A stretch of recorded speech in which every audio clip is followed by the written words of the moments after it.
오늘은 성령이 이끄는 대로 사는 사람, 성령이 이끄는 대로 사는 사람이라는 제목으로 말씀을 나누겠습니다. 우리가 지난주에는 66주년 창립 기념주의를 맞이하면서 특별히 저희들이 하나님의 시야를 가지고 밭을 바라보는 그런 교회가 되자라는 주제로 말씀을 나누었죠. 그런데 우리가 특별히 밭을 바라볼 수 있는 건 뭐냐면 영혼 구원의 시간으로 시간을 바라보는 겁니다. 영혼 구원의 시간은 4개월 정도 최소한 빠르다라고 이야기를 했죠. 영혼 구원의 시간, 하나님께서는 우리가 보고 싶어 지금 당장이라도 오고 싶습니다. 그러나 하나님은 또 한편으로는 모든 영혼이 다 구원받기를 원하셔서 영혼이 구원되기를 기다리고 있는 거죠. 그런데 여러분, 그 사역을 누구에 맡겼냐면 천사보다 못한 저와 여러분에게 맡기셨다는 겁니다. 그래서 저와 여러분이 영혼 구원의 이 일들을 감당하는 그런 교회가 되어야 되는데, 그러려고 하면 저와 여러분이 눈을 들어서 하나님께서 영생을 주시기로 작정이 된 영혼들, 그 영혼들을 볼 수 있어야 된다는 거죠. 그게 그리스도인의 삶의 모습이고, 또 교회가 살아가야 할, 교회가 또 취해야 할 교회의 진정한 교회의 가치다라고 나누었습니다. 오늘은 그리스도인의 정체성에 대한 이야기들을 좀 같이 나누려고 합니다. 우리 옆 사람에게 이렇게 좀 인사를 해볼까요? 당신은 하나님의 자녀입니다. 이렇게 인사를 한번 해볼까요?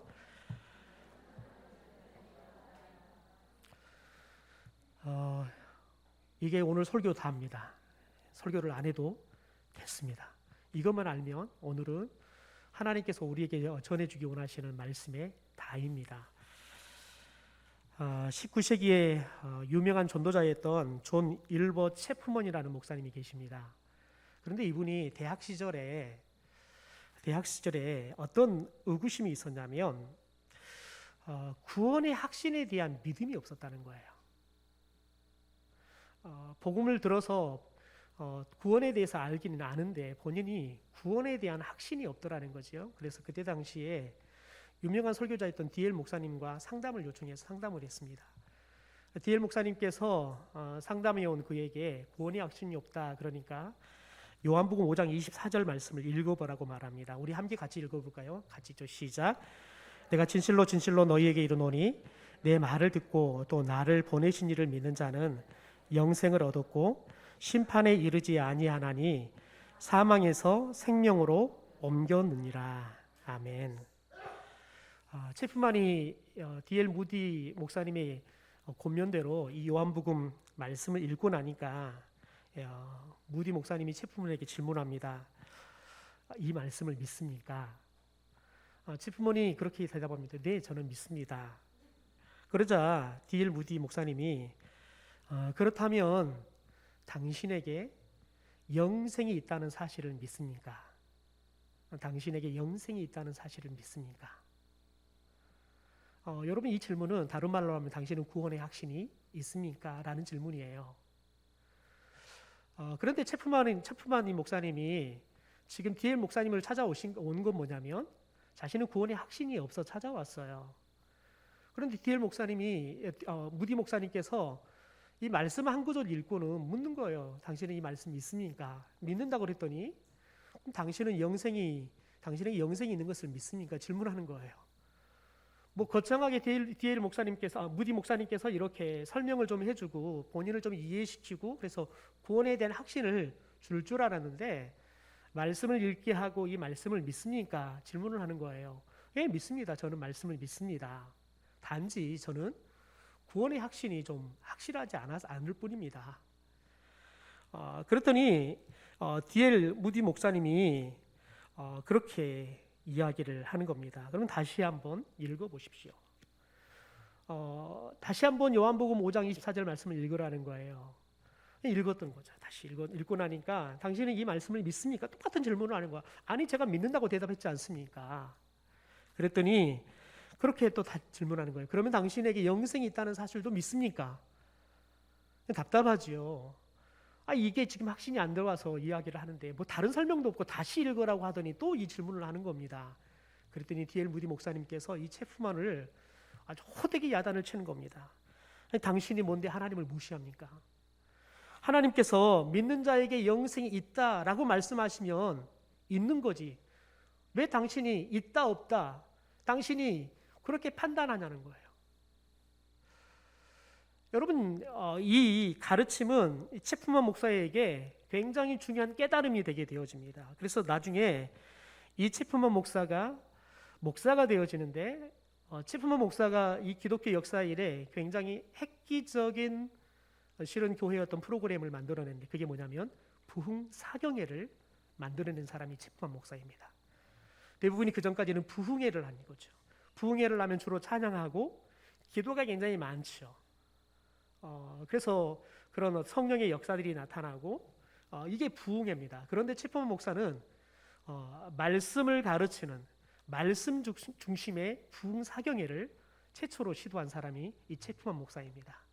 왜냐하면 본인이 어린 시절부터 계속해서 기독교 집안에 자라고 많은 시간들을 교회를 다니면서 예배도 드리고 설교도 들었지만 중요한 건 뭐냐면 본인이 정작 하나님을 믿는다고 말하는데 도대체 하나님께서 말씀하시는 성경의 말씀이 무엇인지 그것에 대해서 별로 아는 게 없더라는 거예요.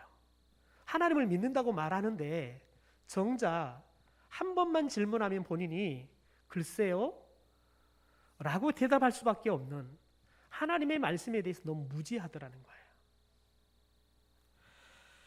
여러분, 여러분의 믿음은 어떻습니까? 오늘날 많은 기독교인들이 체프만 같은 종교인의 삶을 살고 있다고 말합니다. 교회는 다녀요. 예배도 드려요. 직장에 취직하면 당신의 종교가 뭡니까? 라고 질문하면 기독교라고 써요. 그런데 중요한 건 뭐냐면 당신이 믿는 하나님은 어떤 하나님입니까? 당신은 오늘 저녁 죽어도 천국에 갈 수 있습니까? 조금만 아주 원시적인 복음을 가지고 질문을 해도 대답할 수 없는 게 오늘날 기독교인의 모습이라는 겁니다. 여러분, 다시 한번 질문하고 싶습니다. 여러분은 어떤 믿음을 갖고 있습니까? 여러분이 믿는 하나님은 어떤 하나님입니까?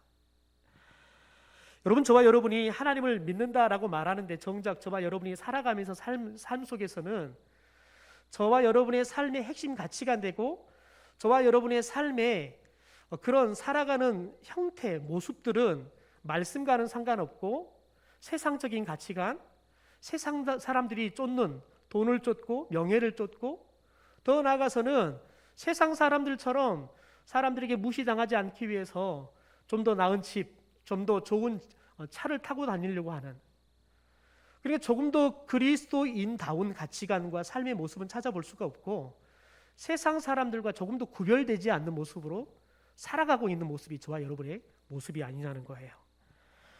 만약 저와 여러분이 하나님을 믿는다고 말하는데 저와 여러분의 삶 속에서 또 직장 생활을 하고 동네에 살아가는 데 있어서 저와 여러분이 그리스도인의 삶의 가치관, 그리스도인의 생활의 언어들, 그리스도인의 여러분 삶의 목적들이 드러나지 않는다 그러면 저와 여러분은 진정한 성도가 아니라 종교인에 지나지 않는다는 거예요.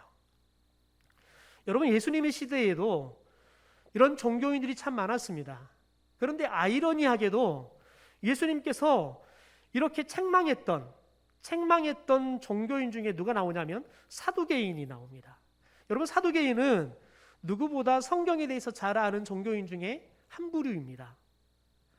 그리고 말씀대로 살아간다고 자부하는, 그래서 자타가 사두개인은 믿음이 참 좋은 사람들이야, 사두개인들을 보면 우리가 믿음을 본받을 만해 라고 칭찬할 수 있을 만큼 성경에 대해서 많이 알고 또 성경의 말씀대로 살아간다고 생각했고 자신들도 그렇게 자부심이 있었고 다른 사람들도 그렇게 말하는 삶을 살았던 사람들이 사두개인입니다. 여러분, 그런데 정작 하나님의 말씀에 대해서 잘 알지 못했고 하나님의 말씀에 대해서 믿지 못한 삶을 살았던 사람들이 사두개인입니다. 여러분, 특별히 사두개인들 중에서 사두개인들이 가장 믿지 않았던 게 뭐냐면 부활에 대해서 믿지 않았어요. 예수님의 부활에 대해서, 그냥 부활 자체에 대해서 사두개인들은 믿지 않았어요. 여러분, 그래서 예수님께서 이 사두개인들을 향해서 마태복음 22장에 이렇게 말을 합니다. 예수께서 대답하여 이르시되 너희가 성경도 하나님의 능력도 알지 못하는 거로 오해하였도다. 여러분, 굉장히 아이러니하죠. 누구보다 성경을 많이 한다고 그랬어요. 누구보다 하나님의 능력과 축복을 많이 받고 산 사람들이라고 자부했던 사람들이에요. 그런데 예수님이 뭐라고 말하냐면 너희들이 성경을 모른다라고 이야기한다는 거예요.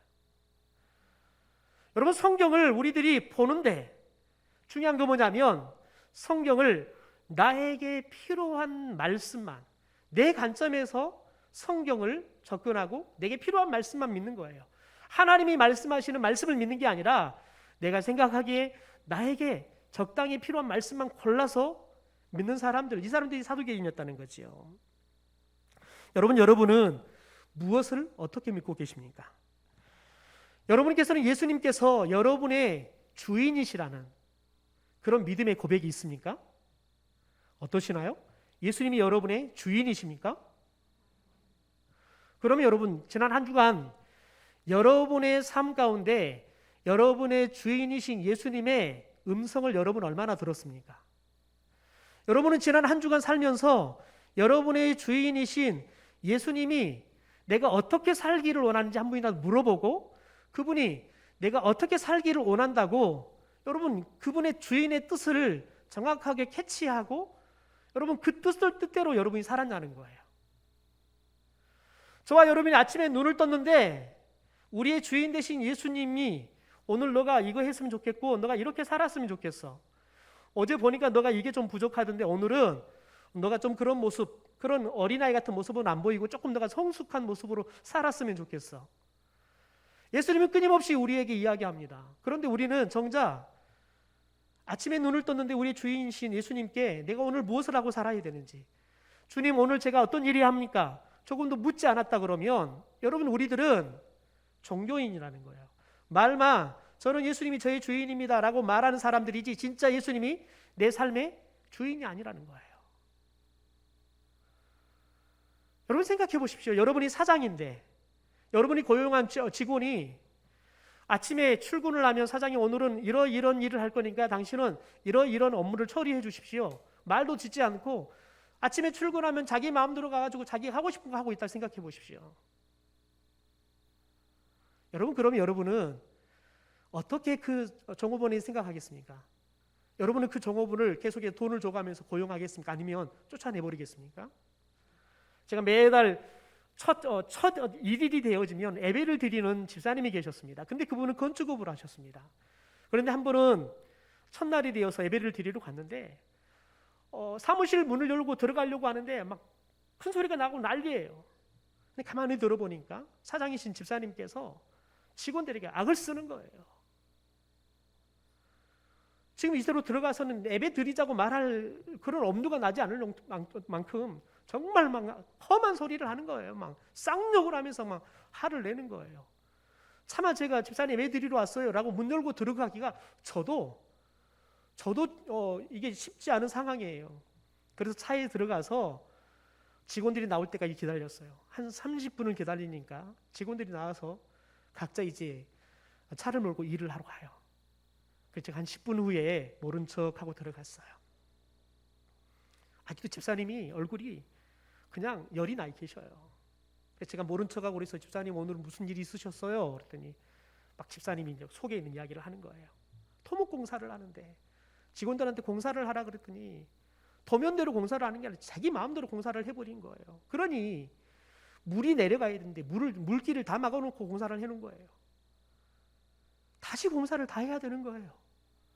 그러니 다시 공사를 하면 다 부셔내야 되고 그러니 여러분 인건비는 인건비도 들고 재료는 재료대로 들고 공기 늦어지면 그만큼 또 손해배상해야 되고 그러니 여러분 이게 공사를 하는 게 아니라 손해가 되게 생긴 거지요. 직원들한테 돈을 벌으라고 시켰더니 오히려 돈을 까먹고 있는 거예요. 그래서 도저히 화가 나가지고 그렇게 절대 도면 봐라 그렇게 이야기한 도면도 안 보고 마음대로 그냥 자기들 생각대로 그냥 해버린 거죠. 그러니 사장이 그냥 속이 터져 죽겠다는 거예요. 여러분 저와 여러분이 주님이 우리 삶의 주인이십니다 라고 말을 하는데 정작 우리가 주인이신 주님의 말씀에 대해서 전혀 기도 기울이지 않고 그분이 우리에게 어떻게 살기를 원하는지 물어보지도 않고 우리 마음대로 살아야 한다 그러면 여러분 저와 여러분은 입술만 주님이 저희 주인입니다 라고 말하는 거지 그냥 저와 여러분은 진짜 주님이 저와 여러분의 삶의 주인이 아니라는 거예요. 여러분, D.L. 무디 목사님의 성경책에는 영어로 TP라는 이니셜이 기록이 되어 있는 말씀들이 굉장히 많았다는 거예요. 이 TP라는 말은 무슨 말이냐면 try, 실행했더니 proof, 증명되었다. 그러니까 하나님의 말씀을 읽으면서 깨달아진 말씀, 그 말씀을 본인이 그대로 삶에 그대로 순종한 거예요. 그랬더니 어떤 일이 일어나면 그 말씀대로 이루어지더라는 거예요. 그래서 그런 말씀들만 TP 이렇게 기록을 하는 건데, 성경에가 그런 TP라고 기록되어 있는 그런 부분들이 너무 많다는 거예요. 여러분, D.L. 무디 목사님의 여러분 탁월함은 바로 거기 있었던 거예요. 스펙은 탁월하지 않아요. 많이 배우지 못했어요. 그러나 그가 많은 사람들을 주님 앞에 돌아오는 유명한 말씀 사역자가 될 수 있었던 건 뭐냐면, 그의 삶 속에서 매일마다 그의 주인 되신 하나님의 말씀에 귀를 기울이고 그분이 무엇을 행하기 원하는지 그것들을 깨달으면 삶에 그대로 적용하고 그대로 이루어지는 것들은 성경에다가 TP 기록을 하는 거죠. 여러분, D.L. 무디 목사님의 생애는 하나님의 말씀이 이루어지는 삶이었다라고 말해도 과언이 아닌 거예요. 여러분, 우리가 지금 사순절 기간을 보내고 있습니다. 우리가 매일 성경을 통독합니다. 왜 그렇습니까? 우리의 주인 되시는 예수님의 음성을 듣자는 거예요. 그분이 오늘 내가 어떻게 살기를 원하는지 그 말씀을 듣고 그분의 뜻대로 살아보자는 거예요. 여러분, 부디 저는 여러분이 오늘부터라도 하나님의 말씀에 귀를 기울이고 우리의 주인 되신 예수님께서 여러분에게 말씀하시고 지시하는 것을 따라 살아갈 수 있는 진정한 하나님의 자녀들이 되기를 주님의 이름으로 축원합니다. D.L. 무디 목사님의 성경책처럼 저와 여러분의 삶 가운데 내가 하나님의 말씀대로 실행했더니 그대로 그 말씀이 이루어졌다는 것을 증명했다고 기록할 수 있는 이 TP라는 숫자가 날마다 기록되어지는 삶을 살 수 있게 되기를 주님의 이름으로 축원합니다. 오늘 사도 바울은 8장에서 그리스도인의 정체에 대해서 말씀합니다. 9절의 말씀에 보니까 그리스도인의 정체를 이렇게 말합니다. 그리스도인은 성령이 그 속에 거하는 사람이다 라고 정의를 합니다. 성령님이 우리 안에 계셔서 예수님을 나의 구주로 고백하게 된다는 거죠. 그러니까 저와 여러분이 예수님을 믿는다는 건 뭐냐면 성령께서 우리 안에 들어오셔서 나에게 여러분 예수를 믿을 수 있는 믿음을 주셨기 때문에, 더 나아가서 예수님이 나의 구주입니다 라고 입으로 시인할 수 있는 믿음을 주셨기 때문에 저와 여러분이 예수를 믿는다는 거예요. 예수를 믿는 순간 저와 여러분 안에 누가 들어와 계신다고요? 성령께서 들어와 계신다는 거죠. 그러니까 그리스도인은 여러분 성령이 그 속에 거하는 사람, 그리스도인은 성령이 내주하는 사람이라는 거예요. 여러분, 그리스도인은 그래서 신의 사람인 거예요. 왜냐하면 성신이 들어와 있는 사람이기 때문에 신의 사람이라는 거지요. 여러분, 그래서 내 안에 성령이 없다 그러면 그리스도의 사람이라 말할 수 없다 바울은 이야기합니다. 또 바울은 11절에 예수를 죽은 자 가운데 살리신 이의 영이 너희 가운데 거하시면 그리스도 예수를 죽은 자 가운데 살리신 이가 너희 안에 거하시는 그 영으로 말미암아 너희 죽을 몸도 살리시리라 라고 이야기합니다. 성령이 우리 안에 계신다는 것은 예수님을 살리셨던 그분이 우리의 영혼도 살리시는 역사가 일어난다는 거예요. 그래서 저와 여러분에게 여러분 죽어도 다시 사는 부활의 역사가 성령을 통해서 나타나게 될 줄 믿습니다. 두 번째 14절에 여러분 하나님의 영으로 인도함을 받는 사람 곧 하나님의 아들이다.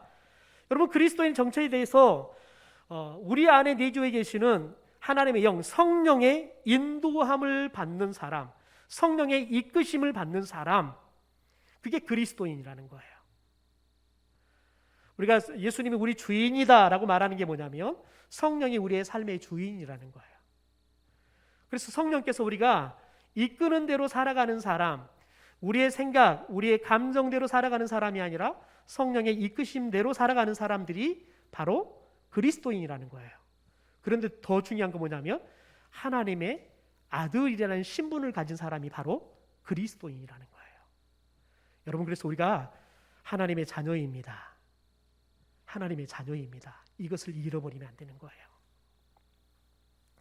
여러분, 인간은 죄로 인해서 하나님으로부터 멀어졌던 사람들이에요. 하나님께 끊어졌던 사람들이에요. 더군다나 하나님을 스스로는 알아갈 수 없는 타락한 존재들이었어요. 오직 성령의 감동을 통해서 우리가 하나님을 알고 예수 그리스도를 알고 그분을 믿게 된 거지요. 그리고 성령을 받은 사람들만이 우리가 어떤 신분을 갖게 되었냐면 하나님의 자녀가 된 겁니다. 그래서 우리가 하나님을 아빠, 아버지라고 부르게 되어지는 거지요. 여러분, 성경에 보면 하나님은 무한하신 분이에요. 전능하시고 전지하신 분이세요. 하나님의 속성이, 하나님의 성품이 너무너무 다양해요. 그래서 하나님의 그런 무한하심, 그런 하나님의 속성, 성품들을 가지고 하나님의 이름들을 많이 기록을 했는데 성경에 보면 다양한 하나님의 칭호가 등장을 합니다. 여러분, 그런데 그 중에 그리스도인들이 부를 수 있는 가장 위대한 칭호가 뭐냐면 하나님 아버지라는 말이에요. 하나님 아버지. 그래서 성 어거스틴은 하나님은 그의 능력에 있어서 우리의 전능자이시며 그의 사랑에 있어서는 우리의 아버지십니다라고 이야기합니다. 여러분, 하나님이 우리를 그분의 아들로, 그분의 자녀로 삼아준 건 뭐냐면 그분의 사랑 때문이라는 거예요. 그래서 예수님께서 우리를 구원해서 하나님의 자녀로 삼으시기 위해서 이 땅에 성육신하시고 십자가에 죽으신 걸 뭐라고 말하냐면 하나님의 보이지 않는 사랑을 확증하는 사건이다라고 말씀하는 겁니다. 여러분, 저와 여러분이 하나님의 사랑을 경험하게 되어지면 자연스럽게 얻게 되어지는 신분이 뭐냐면 내가 하나님의 자녀라는 신분이에요. 내가 하나님의 아들이고 딸이라는 신분이라는 거예요. 여러분, 우리가 이 신분을 갖게 되어지면 어떤 일들이 일어나게 되어지냐면 우리는 성령께서 우리에게 들어오시면 여러분, 우리가 천국에 들어갈 때까지 이 성령은 절대 떠나지 않습니다. 여러분이 교회를 오지 않아도, 여러분이 세상에서 용서받을 수 없는 죄를 지어도 여러분 속에 들어간 성령은 절대 여러분을 떠나지 않습니다. 그리고 그분은 뭘 하시냐면 여러분을 이끄십니다. 여러분을 인도하십니다.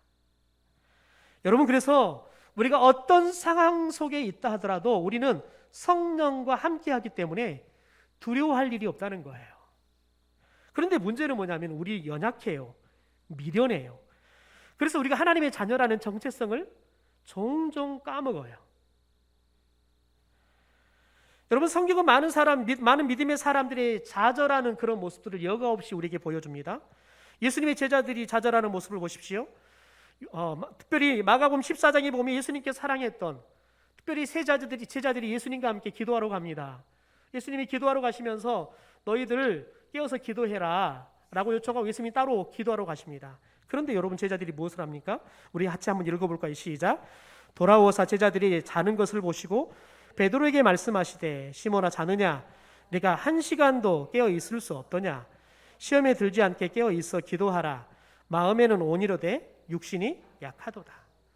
여러분, 인간은 마음은 온이지만 마음대로 되지 않는 이유가 뭐냐면 육신이 약하기 때문이라는 거예요. 예수님이 왜 제자들이 자라고 하는데 왜 말씀대로 깨어서 기도하라는데 왜 말씀대로 깨어 기도하지 않고 자는지 그 이유를 예수님도 분명하게 알아요. 그렇기 때문에 더 강력하게 이야기하는 거예요. 너희들이 깨어 있어라는 거예요. 깨어 있지 않으면 시험이 든다는 거예요. 왜냐하면 너희들은 약하다는 거예요. 약해서 마음과 다르게 늘 넘어지기 쉽다는 거지요. 그래서 너희들이 깨어 기도해라 라고 이야기하는 겁니다. 여러분, 그 누구보다 예수님을 사랑했던, 그래서 누구보다 나 예수님을 사랑한다고 그 자부했던 베드로를 보십시오. 오늘 말씀에 보면 여러분, 그가 잠듭니다.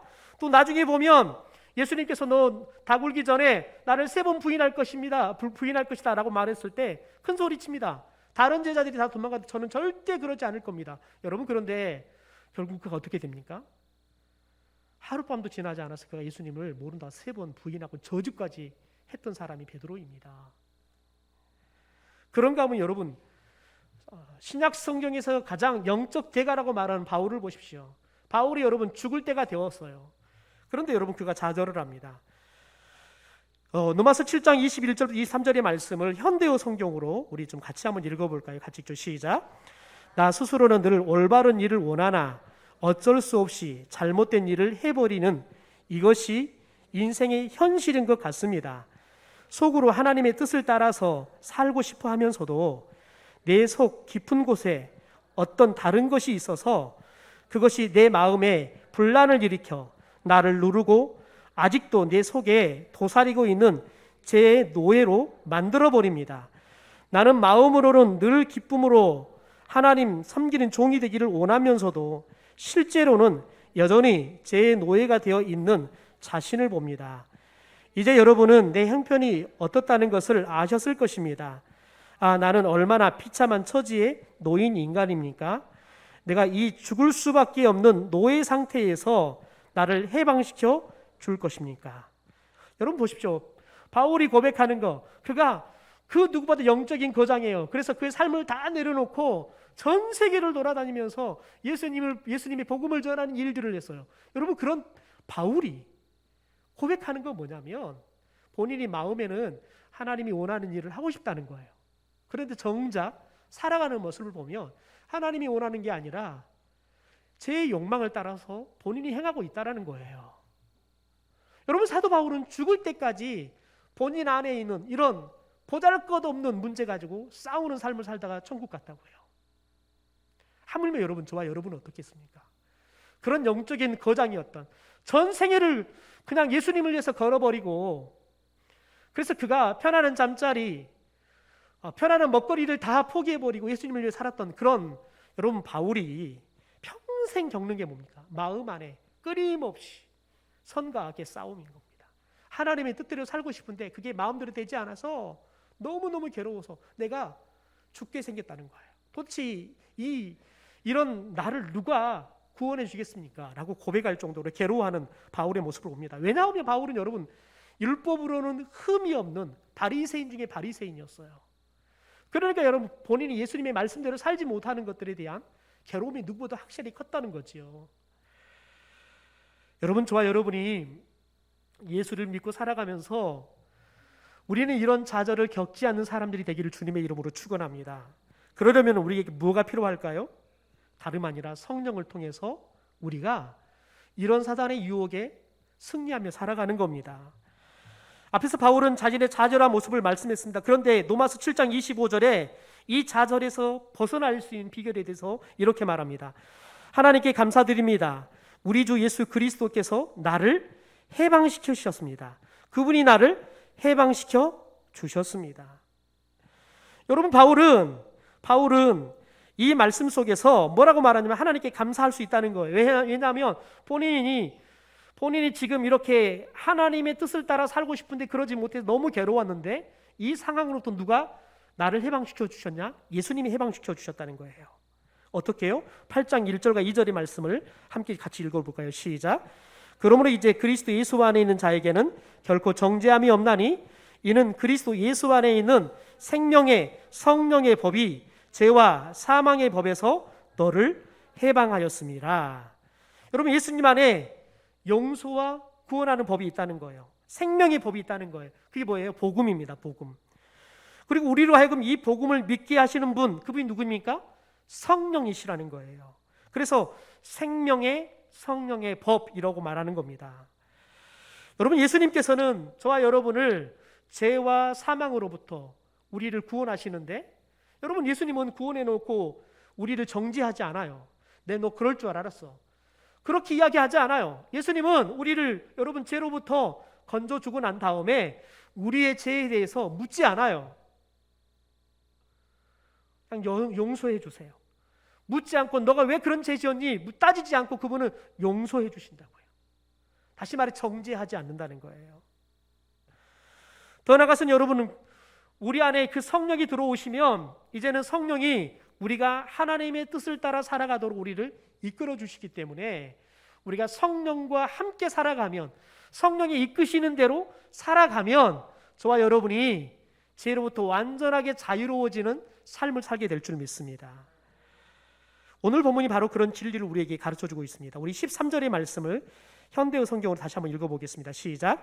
만일 여러분이 육신을 그대로 따라간다면 여러분은 길을 잃고 장차는 멸망하고 말 것입니다.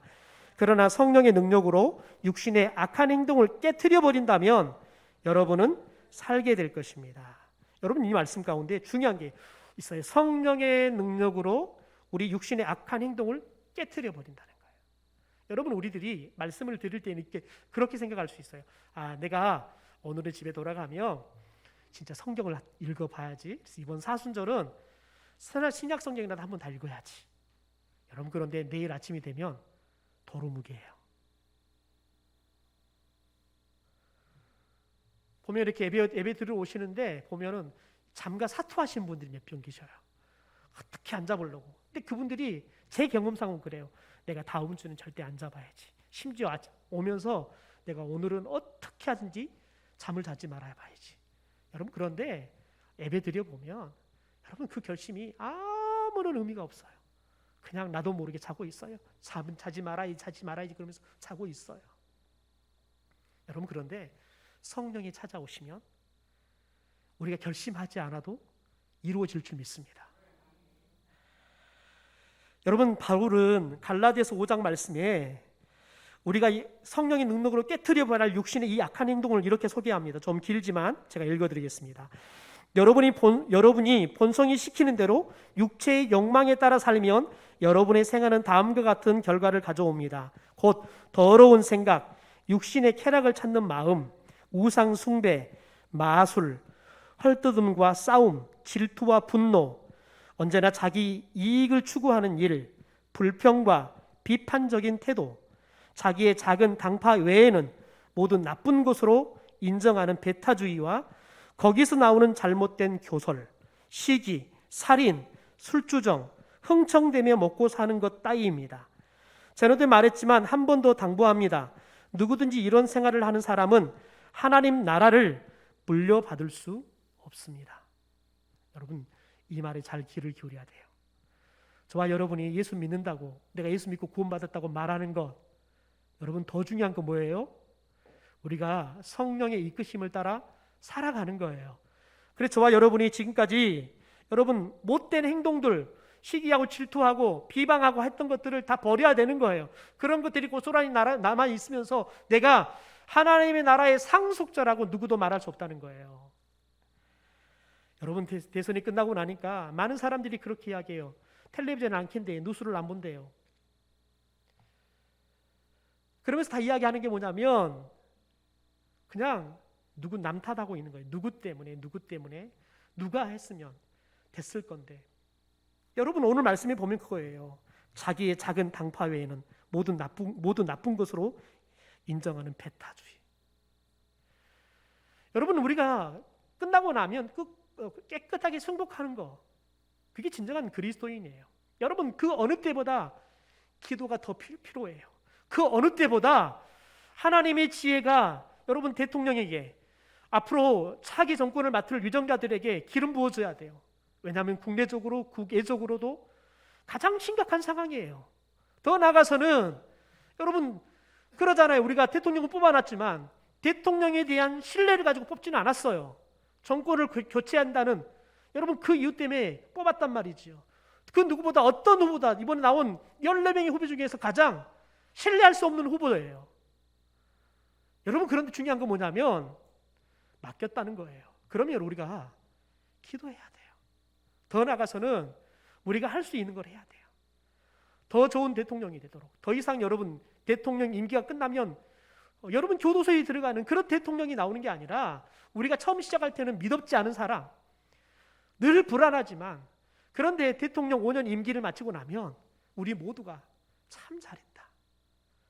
여러분 그런 대통령이 될 수 있도록 우리가 기도해 줘야 되는 거예요.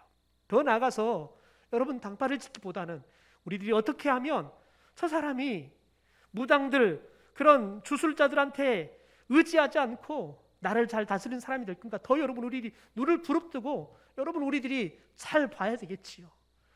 뉴스를 꺼버리면 보지 않으면 여러분 도대체 어떻게 나라를 다스려가는지 알 수 없는 거지요.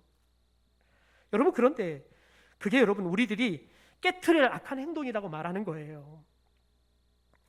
사랑하는 성도 여러분, 저와 여러분이 성령의 이끄심과 도우심을 통해서 우리 안에 있는 이런 악한 욕망들, 이것들이 깨트려지는 은혜가 있게 되기를 주님의 이름으로 축원합니다. 여러분 성령이 이끈 대로 사는 사람은 반드시 하나님의 영광을 위한 삶을 살게 되어집니다. 또한 성령의 이끈 대로 사는 사람은 반드시 생명과 평안을 누리는 삶을 살게 될 겁니다. 우리 로마서 8장 5절과 6절의 말씀 우리 같이 한번 읽어보겠습니다. 시작. 육신을 따라 사는 사람은 자신만을 즐겁게 하기 위해 살지만 성령을 따라 사는 사람은 하나님이 기뻐하시는 일을 위해 삽니다. 성령을 따라 살면 생명과 평안을 누리지만 육신을 따라 살면 죽음에 이르게 되어집니다. 여러분 보십시오. 육신을 따라 사는 사람은 자신만을 즐겁게 하는 사람이에요. 그러나 성령을 따른 사람은 누구를 즐겁게 하는 사람이에요? 하나님을 기쁘시게 하는 사람이라고요. 여러분, 하나님을 기쁘시게 한다는 건 뭐냐면, 하나님을 기쁘시게 하는 것은 여러분, 저와 여러분이 이웃을 내가 너를 사랑한 것처럼 사랑하는 거예요. 다시 말해 이 말을 다른 말로 하면 이웃을 기쁘게 하는 이타적인 삶을 산다는 거예요. 여러분의 남편을 기쁘게 하는 삶, 여러분의 아내를 기쁘게 하는 삶, 여러분 그런 삶을 살아간다는 거예요. 여러분 밥을 먹고 나면 그러잖아요. 밥을 먹고 나면 설거지 누구 해야 되잖아요. 근데 설거지는 서로 안 하려고 그래요. 그런데 그럼 밥을 준비하는데 서로 하려고 그러냐? 밥도 준비도 서로 안 하려고 그래요. 여러분 그때 생각해 보세요. 아내가 즐거울 일이 뭘까? 설거지하는 일이에요. 아, 이제 저 큰일 났네요. 저도 이제 설교했는데 설거지해야 할 건데.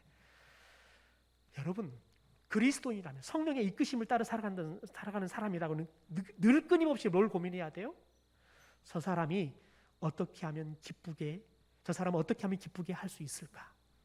저와 여러분이 그 고민이 있는 삶을 살아야 될 줄 믿습니다. 그 고민이 있는 사람은 성령의 이끄심을 따라 살아가는 사람이에요. 그러므로 여러분, 저와 여러분이 이번 한 주간은 하나님께서 기뻐하시는 그런 일들을 하며 살았으면 좋겠습니다. 여러분, 하나님은 저와 여러분의 하나님의 말씀을 듣는 걸 기뻐하십니다. 하나님의 말씀을 듣고 읽는 걸 기뻐하십니다. 저는 우리 성도들이 이 한 주간 여러분이 하나님의 말씀을 펼쳐서 읽기 시작하는 믿음의 삶을 살 수 있게 되기를 소망합니다. 다음 주에 돌아올 때 제가 하나님을 이렇게 해서 기쁘게 했습니다. 제가 우리 남편을, 우리 아내를, 우리 가족들을 이렇게 기쁘게 했습니다. 제가 우리 직장의 동료들을 이렇게 기쁘게 했습니다. 여러분, 이렇게 고백할 수 있는 성령의 이끄심을 따라 살아가는 삶의 증거를 가지고 돌아오는 성도들이 되기를 주님의 이름으로 축원합니다.